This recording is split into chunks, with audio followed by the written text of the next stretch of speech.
Value 22 lakhs government value.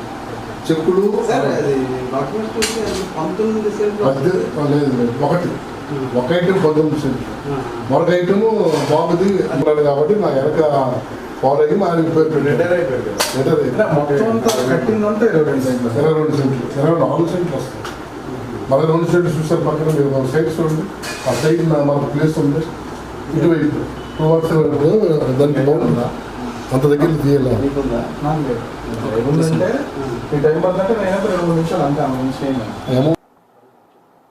Duvvada Srinivas family వివాదంలో కీలకమైన 5వ డిమాండే ఇల్లు గురించి. ఇప్పుడు ఆ ఇంట్లోనే ఆందోళన జరుగుతుంది. కానీ కొత్త ట్విస్ట్ ఏంటంటే ఆ ఇంటి నిర్మాణానికి ఉన్నటువంటి స్థలం అది దువ్వాడ శ్రీను కాదు. ఇప్పటికే నాకు దాదాపుగా 60 లక్షల పైన డబ్బులు ఇవ్వాలని స్థల యజమాని పార్వతీశ్వరరావు గారు చెప్తున్నటువంటి పరిస్థితి. మాస్టర్ ఏంటి అసలు మీకు ఎంత అంటే ఈ చేతిలో చెక్కులు కూడా ఉన్నాయి, ఈ చెక్కులు ఎవరెవరు ఇచ్చారు, ఎంత ఇచ్చారు అసలు? ఈ చెక్కులు ఇచ్చేది శ్రీనివాసరావు గారు సార్. మొదటిసారి వస్తే అమ్మనని తిరస్కరించాను. మళ్ళీ రెండోసారి అందరూ వచ్చి నా కుటుంబ సభ్యులతో పాటు అందరూ వచ్చి అతని నివాసం ఏర్పాటు చేసుకుంటారు. ఎక్కడ అన్ని ప్రదేశాలు చూశారు, ఎక్కడ అనుకూలంగా లేదు. ఈ ప్లేస్ అనుకూలంగా ఉందంటే మరి అది కమర్షియల్గా ఉంచాలనుకున్నాను నేను. అనుకూలంగా ఉన్నదంటే మనసు కరిగి పిల్లల పెర్మిషన్ తీసుకొని శ్రీని గారికి ఇవ్వడం జరిగింది. ఎంత సార్ మొత్తం స్థలం అంటే ఎన్ని సెంట్లు? 24 సెంట్లు, 22 ప్లస్ మరో 2 సెంట్లు ఇవ్వడం అయింది. 24 సెంట్లు స్థలం అది. మరి ఇది అతను అడిగారు కాబట్టి నేను ఇల్లు కట్టుకుంటానంటే ఇస్తాను, అమ్ముకుంటానంటే ఇవ్వనని కూడా చెప్పడం జరిగింది. లేదన్నా తప్పకుండా ఇల్లు మీ పేరు చెప్పుకుని ఇల్లు కట్టుకుంటాను, ఇంతకుముందు మా దారి చూపించావు, ఇప్పుడు కూడా మా దారి చూపించంటే నాకు రాజకీయంగా విభేదించినప్పటికీ విభేదం అంటే మీరు కేసులు పెట్టారండి. నేనేదో నాకు తెలుసో రాజకీయంగా నేను రామ్మోహన్ రెడ్డి ఎంతో కొద్ది అభిమానం. నాకు కృపారాణి గారు అనుంగా కుటుంబం అది. ఆవిడ టైంలో ఆవిడ సపోర్ట్ చేస్తాం. కాంగ్రెస్ పార్టీ పతనం అయిపోయిన తర్వాత ఇంట్లో మేము రాజకీయంకి నమస్కారం పెట్టి ఇంట్లో ఉంటే బ్రదర్ సేవ చేసుకుంటుండే, మా ఇద్దరు ఉద్యోగాలు చేసుకుంటున్నాం మేము, రాజకీయాలు మాకు అనవసరం. ఆ సందర్భంలో మహానుభావుడు రామ్మోహన్ నాయుడు గారు కొత్తగా రావడం రాజకీయాలకి, అచ్చెన్నాయుడు గారు కూడా 2 సార్లు ఓడిపోయాను మాస్టారు, నన్ను అభిమానించండి, నన్ను ఆదరించండి, గౌరవించండి, మీ సామాజిక వర్గం నుంచి తప్పనిసరిగా నాకు అవకాశం దొరుకుతుంది అని అంటే ఆ విధంగా నేను హెల్ప్ చేయడం వల్ల అది వాళ్ళకి రాజకీయంగా లోపల నా కుటుంబ సభ్యులతో పాటు మిగతా వాళ్ళకి కూడా అది ఉండొచ్చు.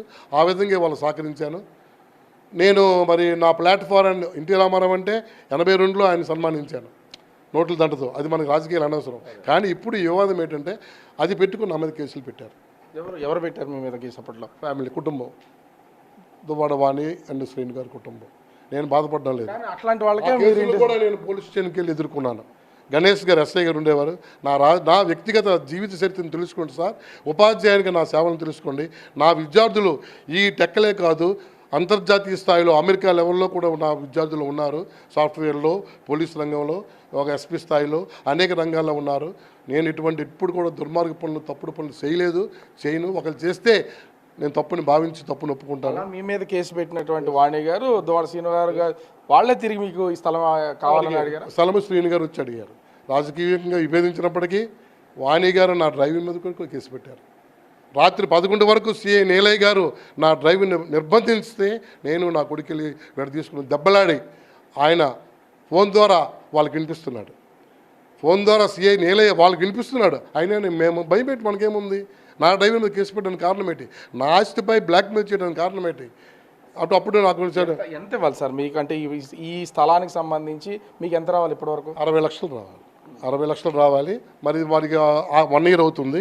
ఈ 1 ఇయర్లో ఇంట్రెస్ట్ కలుపుకుంటే మరో 10 లక్షలు పెరిగిపోతుంది. బ్యాంక్ ఇంట్రెస్ట్ తీసుకున్నా సరే ధర్మంగా వాళ్ళు ఇచ్చిన డబ్బులు నేను ఎక్కడ పెట్టుకున్న బ్యాంకులు వేసుకున్నా, డిపాజిట్ చేసుకున్నా నాకు కొంత అమౌంట్ వస్తుంది.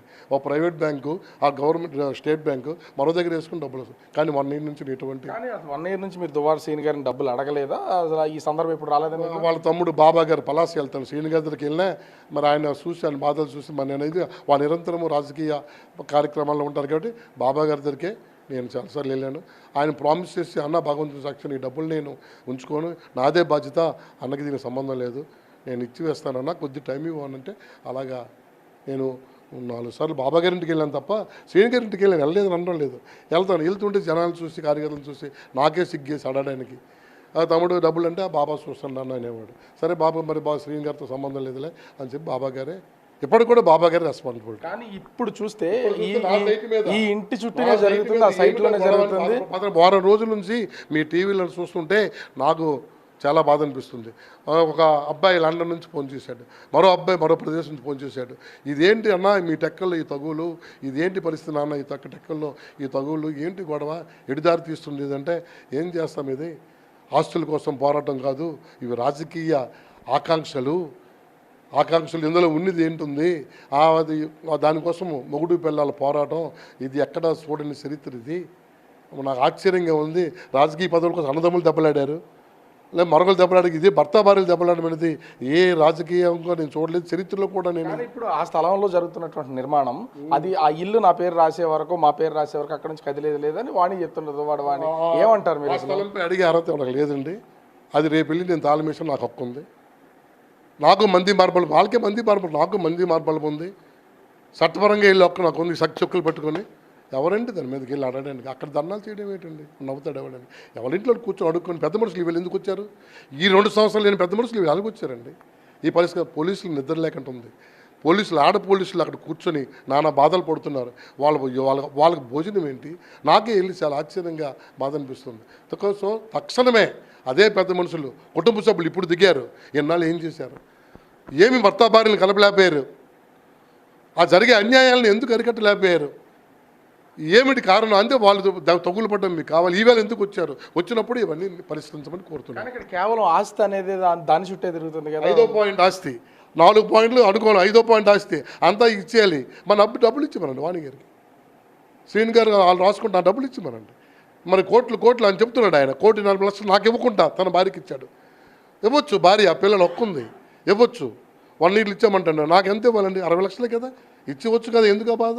చాలామంది చెప్పారు అలా 40 ఫండ్ వచ్చింది అడగండి అన్న అనేసి. నో 40 ఫండ్లతో సంబంధం లేదన్నా, నాకు ఆక్షేపణ వద్దు, నా డబ్బులు నాకు ఎలా రావాలి తెప్పించుకోగలని చెప్పేసి నేను చూశాను. దీనివల్ల నేను సమాజంలో ఒక విధంగా చెడైపోయానేమనిపిస్తుంది, నాకు బాధ అనిపిస్తుంది. కానీ ఇక్కడ చూస్తే ఇప్పుడు అంటే ఆ స్థలానికి సంబంధించి కానీ, ఆ బిల్డింగ్ కన్స్ట్రక్షన్ కానీ, ఇప్పుడు ఆస్తులు బదలాయింపు విషయానికి వచ్చేసరికి మరి కొత్తగా మాధురి పేరు తీసుకొచ్చి ఆమె కూడా 2 కోట్ల కన్స్ట్రక్షన్ పెట్టిందని, అందులో భాగం ఉందని, అలా ఆవిడ కొత్త ఆవిడని తెర మీదకి తీసుకొచ్చి ఆవిడ చుట్టే తిరుగుతుంది ఇదంతా. ఈ కన్స్ట్రక్షన్ చూస్తే దగ్గర 3 కోట్లు మనకు కనిపిస్తుంది, 2 కోట్ల పైన 3 కోట్లు కనిపిస్తుంది. ఆ విధంగా కట్టుకున్నాడు. మరి ఆయన డబ్బులు లేనప్పుడు ఎక్కడో అప్పు తెచ్చుకుంటాడు. అది ఎవరిదైనా తెచ్చుకోవచ్చు, ఎవరిదైనా అప్పు తెచ్చుకోవచ్చు, కట్టుకోవచ్చు. ఆయన ఆ విధంగా చేసుకున్నాడు. అందులో మరి మాధురి లాంటి వాళ్ళు కొందరు సహకరిస్తే కానీ ఏదైనా అవ్వదు. మరి ఒక్కసారి శ్రీనివాసరావు దగ్గర అన్ని కోట్లు నా డబ్బులు నాకు ఇచ్చాడా? ఇప్పుడు శ్రీనివాసరావు బాబా దగ్గర డబ్బులు కానీ ఉంటే వాళ్ళు నా డబ్బులు నాకు ఇచ్చారా? వాళ్ళు అంటే ఆర్థిక ఇబ్బందుల వల్లే కదా. సో తక్షణం నివసించాలనే ఉద్దేశంతో మరి అటువంటి అమ్మాయి సహకారమో లేదా ఏ కార్యకర్తల సహకారంతో ఆయన ఆ విధంగా నిర్మించుకున్నాడు. దానిపై ఇప్పుడు ఆశ పెరిగింది. అంత ఇంటికి వెళ్ళి